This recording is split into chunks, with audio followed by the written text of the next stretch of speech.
I'm here to present, Home Pavilion. It's a modest family home really, on a flat corner site, located on the boundary of Northcote and Fairfield. The design references mid-century Eichler built homes, while further exploring material and structural systems that we brought into the design process with our clients. Our clients are a family with 2 children, and they've got out-of-state parents that come and stay from time to time, and they really like to throw a party. This is their forever house, and it incorporated a number of sustainability components that they were interested in. In their briefing to us, they were also interested in exploring the materiality of the house, specifically timber and stone. They also suggested exploring a connection to houses built by Eichler in California in the 1950s and 60s, as Henry had spent some formative years growing up in an Eichler home himself and had left a lasting impression on him. The site is located on the border of Northcote and Fairfield, and it's pretty typical of the area in that it's flat and in the order of 500 square metres. The surrounding streets are very residential in character, and there is a mix of established homes and also more recent infill developments. As there's only a general residential zoning and no heritage overlay on the area, there's been a rapid influx of new homes and dual occupancy developments with predictably mixed results. This blue house, that's the existing house, and it's located, as I said, on a corner lot. And a corner lot does present a unique range of opportunities, and we're quite excited at the beginning of the process, but we also began as we began to develop our site, thoughts around the site, there's also quite a few limitations to a corner site. But we did feel that there was a great opportunity to consider the greater impact of the house on the neighbourhood, more so than you could effect with a mid-block site. The proposed footprint was arrived at by first considering the necessary setbacks to the street, and after several iterations we arrived at an L-shaped plan that addresses the south and east elevations to the street while opening up west and northern elevations to outdoor living areas and the garden. In considering the massing of the house, we needed to accommodate the brief, and to maintain adequate outdoor spaces on the lot, we needed to provide a mix of single and 2-storey volumes. Other new builds in the area tend to place overbearing 2-storey volumes right on the corner of the lot, therefore overscaling the corner and providing a visual mass that is generally at odds with the established street character in the area. Our proposal was to locate the 2-storey volumes at the ends of the L rather than in the middle, reducing the scale at the corner.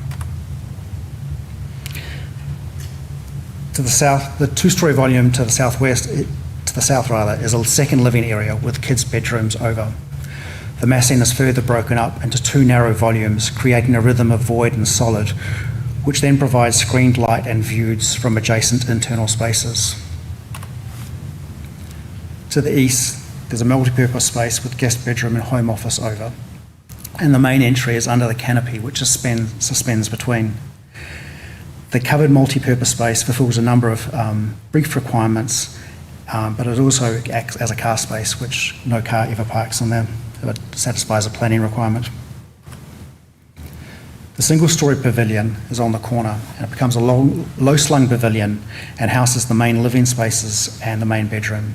The street facade does not turn its back to the street, but rather locates glazing and provides borrowed views and entry onto living spaces.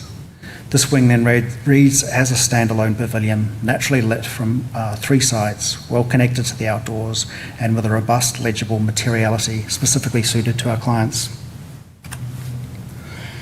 So the resulting plan has this living pavilion in the middle, and to the left-hand side there's the main bedroom, supplementary living areas, the girls' bedrooms are above. To the right-hand side there's the carport/garage, additional bedroom office over, and then a swimming pool on the top right-hand corner. Our research into Eichler homes centred on what were the recognisable elements of Eichler. We did not want to be mimetic of a house as a whole. Instead, we were interested in the post and beam type construction that typify many Eichler homes. We also looked at the indoor-outdoor flow ideas, which was more revolutionary at the time than perhaps is now. There needed, however, to be a consideration that a wholesale adoption of the lightweight, highly glazed nature of these 50s homes was not actually appropriate in designing a contemporary low-energy home in Melbourne. So beginning with a single-storey pavilion volume that's bookended by the two-storey elements, we then ordered the plan through a series of masonry piers. The piers are part wall, part column, and they create an enfilade of spaces that connect the main living areas. They are topped by precast concrete beams at the edge of each primary space, and the rhythm of the beams and piers define the plan. The precast beams have an overscaled dimension to them, which adds to the sense of them being both structure and room dividers. They cantilever over the west-facing glazing and provide generous shading from low summer sun, while also creating a covered walkway link to the outdoor living spaces and pool. And then above the concrete beams, there are these glulam rafters running north and south, which continue from the interior out to the exterior. There's a pop-up triangular facing north highlight, which references the geometries often found in Eichler homes and is used to bring northern light deep into the plan. So once we'd established this ordering system of structure and materiality, which define the spatial sequence of the home, we explored the trabeated structural approach and what that meant in the detail resolution of the home, and how these various elements could come into place and interact with each other. The detailing explores a logic of elements that are placed one upon another, rather than a more typical language of surfaces and openings. Anything that is not structure is defined as a distinct object that slips beneath the pavilion structure. Or in the case of the north-facing highlight, it sits above the concrete beam. So coming into the kitchen, it's at the corner of the plan and connects the garden through both north and west openings. The dining area is more like a non-space, a gap between the kitchen and the living, and it opens up to the street to the east and to the garden to the west. The living room is set down a couple of steps, which creates a change of level for this flat site and also a greater height to the living area. So once this trabeated approach to the pavilion had been defined, we then applied it to the two-storey volumes, and they're also treated as distinct elements which sit upon the structure.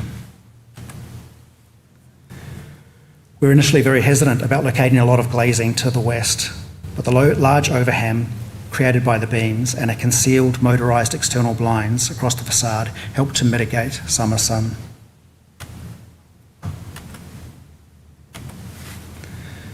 Internally, timber veneer and shiplap weatherboards introduce a warmth to the interiors. And glazing is located to the street and is either reeded or located within recesses for privacy. The ensuite bathroom also faces a garden space, and mirrored vanities are suspended within a clear glass brick wall, providing lighting on the face. Upstairs, the girls have quite an independent space with their own living area in the bedrooms and bathroom, and this is probably more suited to them as they get older than they are now as young girls and sharing a bedroom still. There's no gas connected to the house. There's a 9 kilowatt PV array and battery. It essentially runs off its own power. There's a large underwater tank, so a lot of the water actually comes from on site. Utilise thermal mass, high efficient windows. It's a very efficient house that operates very well. There's the plan. That's it. Yeah, so it is a much loved home, and they get a lot of great use out of it and parties and enjoy it immensely.